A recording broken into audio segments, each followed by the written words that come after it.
Big news చూస్తున్నాం. షర్మిల వ్యాఖ్యలను CM Chandrababu ఖండించారు. టీడీపీ తప్పుడు రాజకీయాలు చేయదని స్పష్టం చేశారు. జగన్, షర్మిల ఏపీ పోలీసులకు ఫిర్యాదు చేయకుండా తెలంగాణలో ఎలా ఫిర్యాదు చేస్తారని ఆయన ప్రశ్నించారు. రాష్ట్ర పోలీసులపై నమ్మకం లేకుంటే ఎన్నికల్లో ఎందుకు పోటీ చేస్తారని ప్రశ్నించారు. టీడీపీకి నైతిక విలువలు ఉన్నాయని, వ్యక్తిగత జీవితాలకు వెళ్లే పని చేయదని సీఎం అన్నారు. షర్మిల వ్యాఖ్యలతో నాకు గాని మా పార్టీకి గాని ఎలాంటి సంబంధం లేదని చంద్రబాబు అన్నారు.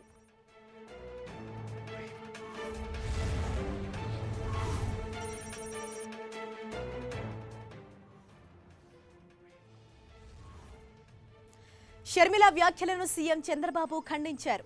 టీడీపీ తప్పుడు రాజకీయాలు చేయదని స్పష్టం చేశారు. జగన్, షర్మిల ఏపీ పోలీసులకు ఫిర్యాదు చేయకుండా తెలంగాణలో ఎలా ఫిర్యాదు చేస్తారని ఆయన ప్రశ్నించారు. రాష్ట్ర పోలీసులపై నమ్మకం లేకుంటే ఎన్నికల్లో ఎందుకు పోటీ చేస్తారని ప్రశ్నించారు. టీడీపీకి నైతిక విలువలు ఉన్నాయని, వ్యక్తిగత జీవితాలకు వెళ్లే పని చేయదని సీఎం అన్నారు. షర్మిల వ్యాఖ్యలతో నాకు గాని మా పార్టీకి గాని ఏంటి సంబంధమని చంద్రబాబు ప్రశ్నించారు. తెలుగుదేశం పార్టీ ఎప్పుడు అలాంటి తప్పుడు పనులు చేయదు. వ్యక్తిగత క్యారెక్టర్ అసోసియేషన్ పోం, అది ఎప్పుడూ జరగలేదు. కానీ ఎందుకు ఆవిడించుకున్నదో మాకైతే అర్థం కావడాలి. దాన్ని నేను చాలా తీవ్రంగా ఖండిస్తున్నా. ఒకవేళ పార్టీ అనేది బురజల్లాలనుకుంటే మాత్రం అది కరెక్ట్ కాదు. తెలుగుదేశం పార్టీ ఎప్పుడు కూడా ఎలాంటి తప్పుడు రాజకీయాలు చేయదు. అది వైఎస్ఆర్ కాంగ్రెస్ కి అలవాటు కూడా.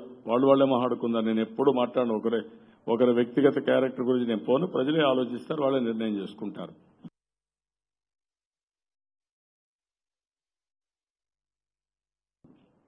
ఈ రాష్ట్రంలో ఓటు అడిగే హక్కు తెలుగుదేశం పార్టీకే ఉంది.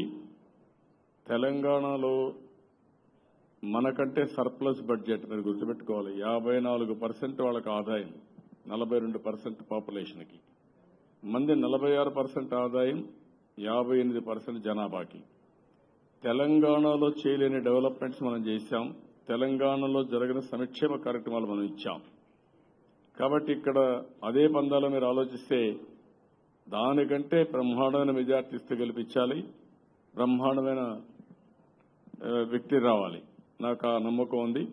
ప్రజలు ఏదైతే మీరు చూస్తూ ఉంటే ఎన్నికలు అనేటివి 5 ఏళ్లకు ఒకసారి వస్తాయి. కానీ ఆ ఎన్నికల కోసం కాకుండా ప్రజలకు మేలు జరగాలని 24 గంటలు కష్టపడ్డాం. దాని యొక్క ప్రభావం రేపు జరగబోయే ఎన్నికల్లో మీరే చూడబోతున్నారు. అయితే ఇక్కడ నరేంద్ర మోడీ లేకపోతే కేసీఆర్, జగన్ వీళ్ళందరూ కలవడం నేను చెప్పడమే కాదు, మొన్న పవన్ కళ్యాణ్ కూడా చెప్పారు. ఆయన దగ్గరికే వచ్చారు, ఆయన కూడా అడుగుతున్నారు. ఇద్దరు కలవమని ఆయన చెప్పే పరిస్థితికి వచ్చారు. వాట్ ఇట్ ఇండికేట్స్, వీళ్ళు కావాలని మన రాష్ట్రం పైన పడి రాష్ట్రాన్ని దెబ్బతీయాలని మనం వీళ్ళ సహకారం లేకపోయినా నిలదొక్కున్నాం.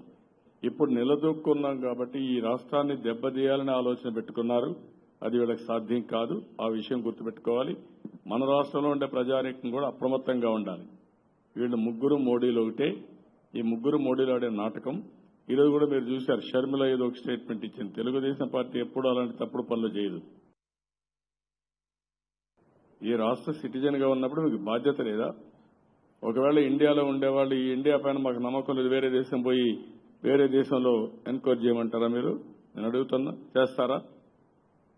దేశంలో ఉండే నష్టం ఉంటే చెప్పుకోవచ్చు. కానీ ఈ దేశంలో నాకు పోలీసుల పైన వ్యవస్థ పైన నమ్మకం లేదు కాబట్టి కంప్లైంట్ ఇవ్వనంటే బాధ్యత ఏముంది? నువ్వు ఎందుకు అడుగుతున్నావు? మరి ఎందుకు ఎలక్షన్లో పోటీ చేస్తావు? హైదరాబాద్ లో ఉండేవాళ్ళు హైదరాబాద్ కంప్లైంట్ ఇస్తావు, అంతే కదా.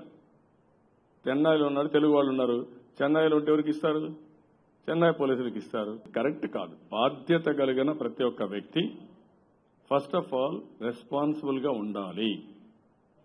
వేరే వాళ్ళకి చెప్పడం కాదు, మీరుండాలి ఫస్ట్. ఈ స్టేట్ లో సిటిజన్ గా ఉన్నప్పుడు మనం ఒక ఆదర్శంగా ఉండాలి మిగిలిన వాళ్ళకి. అది వీళ్ళు చేసే పనులు ప్రజలే వాచ్ చేస్తున్నారు, వాళ్ళే నిర్ణయిస్తారు.